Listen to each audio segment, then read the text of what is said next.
Hey, what's up there folks? Corey here with the Android community. And what we have here today is a brand new phone on AT&T. This is the Pantech Discover. A lot of people might not know too much about this little handset, but it's actually pretty impressive all around as far as software, hardware specs, and definitely price. So what we have here, I'm not sure if you guys have heard too much, Pantech Discover.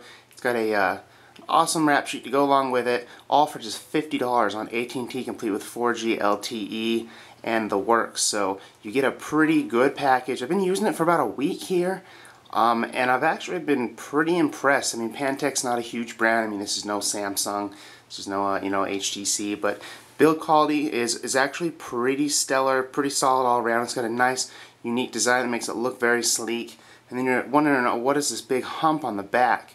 And what that is a 12.6 megapixel camera, as well as stereo speakers that actually get relatively loud and were quite impressive with daily use. So we did enjoy that. But as we go ahead and go through everything, we got Android 4.0 ice cream sandwich running on this, which is probably the only downfall to the Pantech Discover.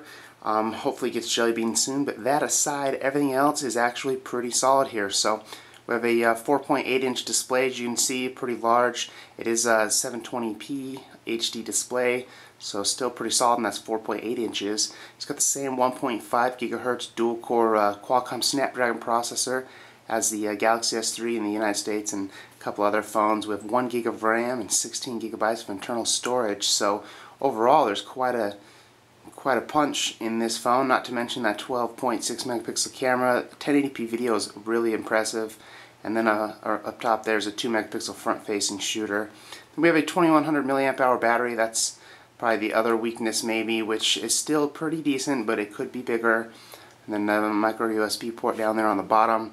And as we kind of wrap around here, it's got this very nice soft touch design all around, and then this little aluminum bezel. Then we have volume rockers over here, and one of those two stereo speakers. They might look a little weird, the stereo speakers, but they sound excellent. And they really are loud and pretty impressive. I know a lot of people wish smartphones had better, audio, and this is certainly one that will deliver that if you'd like that. So up top, that 3.5mm headphone jack, kind of weird looking power button.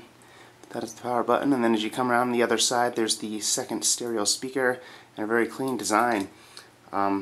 Makes it seem very sleek looking at it with the way they designed it. I'm kind of digging it.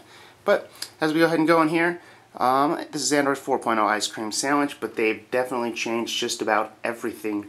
So aside from a couple of the small tweaks, I mean, if this was stock Android, this would be an awesome phone. But right off the bat here, they have a little bit of a chime. You can turn that off, but as you can see on that lock screen, there's multiple options from the camera and messaging and phone calls and browser, and it's just slide directly in there and you're right where you needed to go.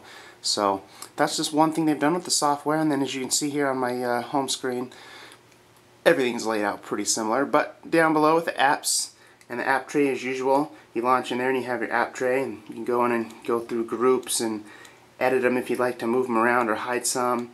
But what is a little different too is down here you can actually slide around and add more.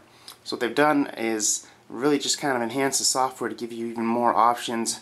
Some might ask why that's necessary to have this tray sliding around to add more apps here when you can just do them all on your home screen. But if you like the idea, it's kind of neat. Go in there, add what you like, and you can put them on the home screen anywhere or in this little tray as well, kind of like a lot of those stock launchers we've seen in the past.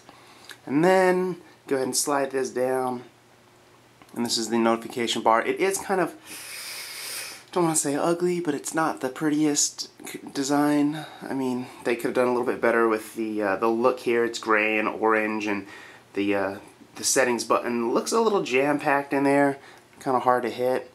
And then when you go ahead and flip through all the settings here, they're pretty standard. Going to Wi-Fi, or go down here to About Phone. Check that Android version. It's Android 4.0 ice cream sandwich. But let's see here. So another thing that's interesting is, just like on this launcher on the app tray, when you go into the web browser, it does come with Chrome installed all out the gate.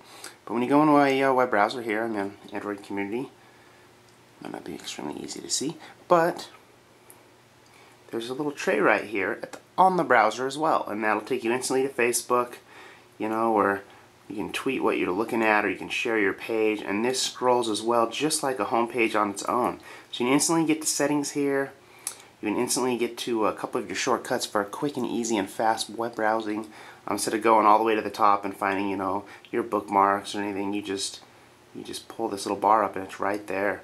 And then you can go to your apps from there, offers, and even more settings. I mean, they've really done a bunch of stuff here. You can change and edit and tweak all of those settings on that browser bar. So that's kind of an interesting one. But as far as that, you can see clearly we have the on-screen navigation buttons. Being a 4.8-inch device, it actually isn't very large. I do have, you know, a lot of phones that are smaller screens that are actually bigger, like the, you know, Motorola Droid Razr HD. The screen's not quite as big as this, but the actual phone in general is bigger. So, and let's see here. Other than that, here come in your usual multitasking with Android 4.0. This does run on AT&T with their 4G LTE network, and it's been pretty blazing fast here for us, you know, in Vegas. But see if we can give you a quick sample of those speakers.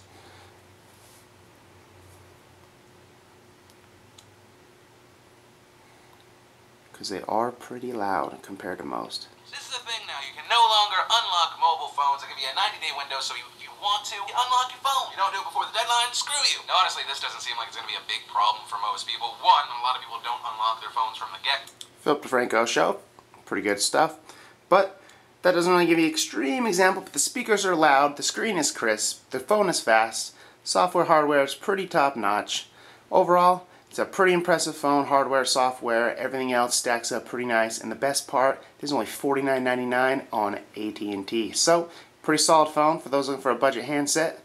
More details in the review, screenshots, lots of benchmarks and everything else. So, thanks for watching, guys. Have a nice weekend.